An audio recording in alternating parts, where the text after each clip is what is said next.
भगवान से नाराजगी। एक गांव में एक बहुत बड़ा बरगद का पेड़ था। उसके नीचे एक सांप का घर था। वहां पर हर रोज एक पंडित आया करता था। वो उस सांप को नाग देवता समझता था और उसकी पूजा करता था। सारे गांव वाले भी उसकी पूजा करते थे और पंडित की बहुत इज्जत करते थे। एक दिन अचानक बहुत तेज बारिश होने लगी। सबके घरों में पानी भर गया। सभी गांव वाले अपने अपने घरों को छोड़कर पहाड़ पर चले गए। तभी एक गांव का भला आदमी पंडित के पास आया और कहने लगा, पंडित जी, बहुत तेज बारिश होने के कारण हम सब के घरों में पानी भर गया है, इसलिए हम सब पहाड़ पर जा रहे हैं। आप भी हमारे साथ चलिए। मेरी चिंता मत करो, मैं इस नाग देवता को पूजता हूँ, यही मेरी रक्षा करेंगे। पंडित की बात सुनकर वो चुपचाप चला गया। कुछ देर बाद एक आदमी गाड़ी पर आया और ब्राह्मण से कहने लगा, पंडित जी, बारिश बहुत तेज हो चुकी है, आप ठीक से खड़ भी नहीं पा रहे हो, चलो चलते हैं।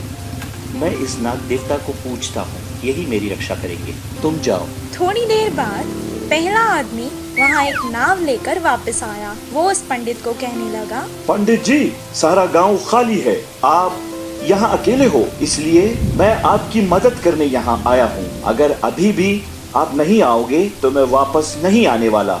मैं इस नाग देवता को पूजता हूँ, यही मेरी रक्षा करेंगे, मैं तुम्हारे साथ नहीं आ रहा हूँ। पानी तेजी से बढ़ रहा था। अब पानी उसके गले तक आ गया था। उसे बहुत सर्दी हो रही थी और वो कपकपाने लगा और डर के मारे वो पास के एक पेड़ पर चढ़ गया।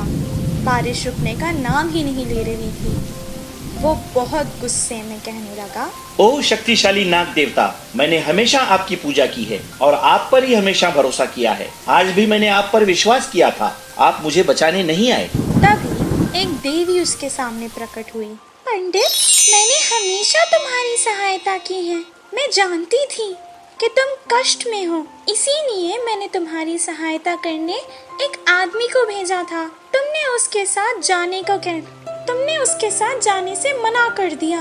मैंने फिर एक गाड़ी भेजी थी, तुमने उस पे जाने से मना कर दिया। मैंने फिर एक नाव भी भेजी थी, तुमने उसमें जाने से मना कर दिया। मैंने तुम्हारी मदद करनी चाहिए। अब अगर तुमने मुझे नहीं पहचाना और यहीं पर बैठे रहे तो मेरी क्या गलती है? इतना कहकर वो गुस्से में वापस गायब हो गई। वो पछताताप करने लगा।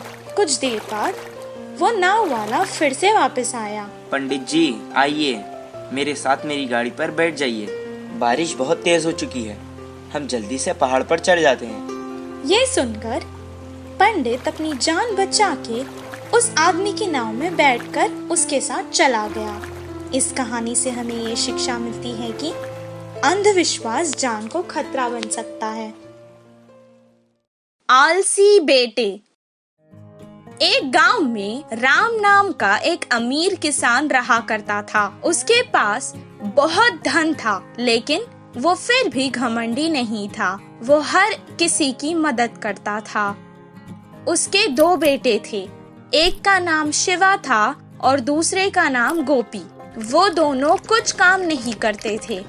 बैठकर खाने से पहाड़ों का खजाना भी खत्म हो जाता है। इसी तरह वो भी धीरे धीरे गरीब होता जा रहा था।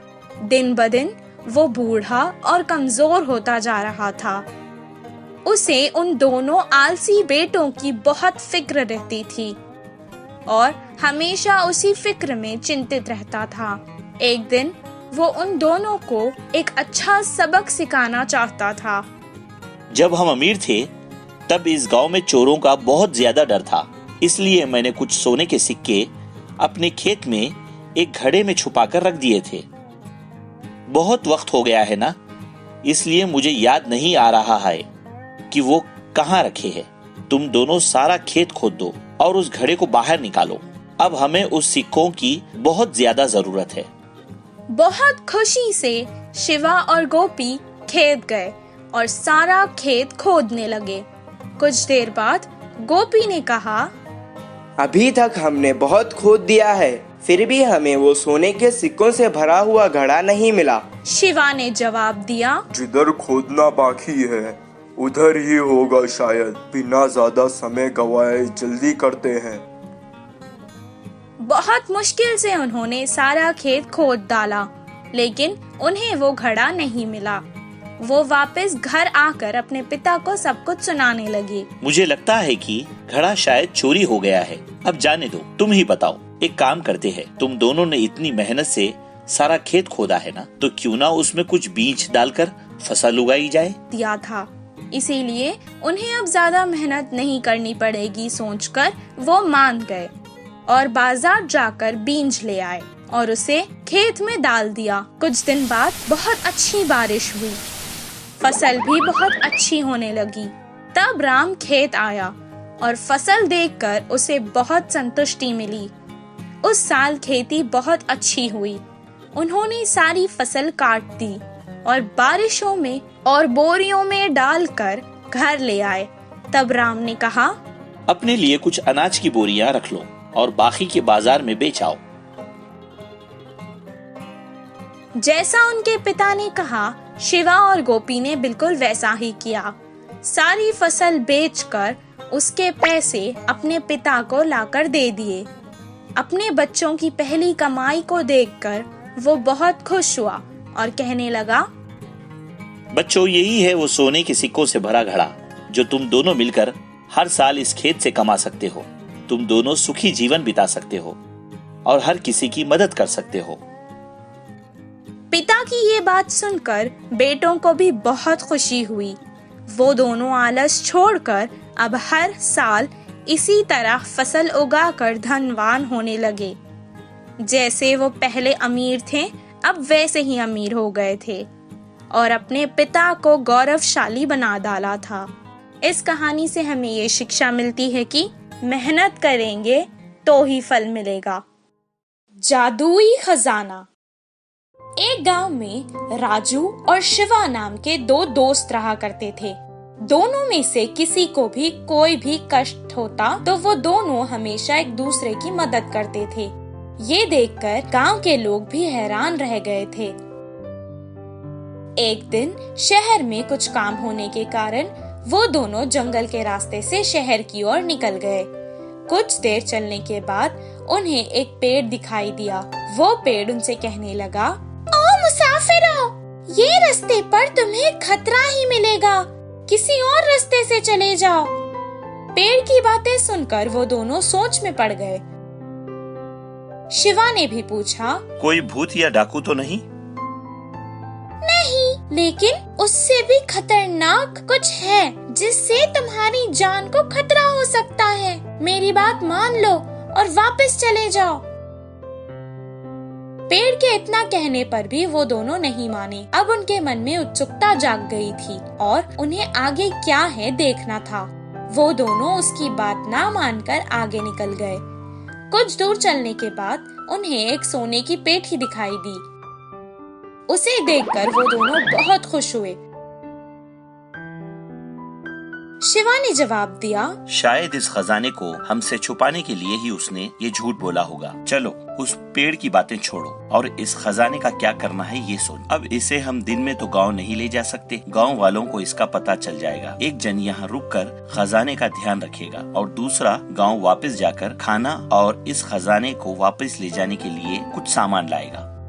राजू गांव चला गया और शिवा वहीं खजाने की देखभाल करने लगा। कुछ देर बाद शिवा के मन में लालच आ गया और वो कहने लगा, काश मैं आज यहाँ अकेला ही आता और सारा खजाना मेरा होता, पर इस राजू को साथ लाने की वजह से इसे भी आधा देना पड़ रहा है। जैसे ही वो वापस आएगा मैं उसे मार दूंगा और सारा खजाना अपने घर ले जाऊंगा।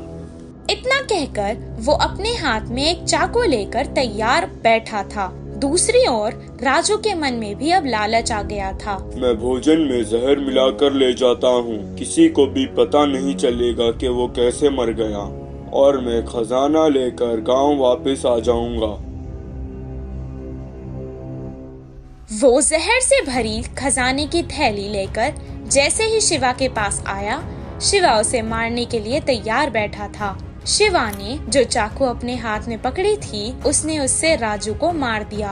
पागल कहीं का, आधे खजाने के लिए अपनी जान गवा बैठा। मैं भोजन करके सारा खजाना इस थैले में डालकर अपने साथ घर ले जाऊंगा। इतना कहकर बिना कुछ सोचे वो राजू का लाया हुआ खाना खाने लगा। जैसे ही उसने खाना शुरू ही किया था वो मर गया।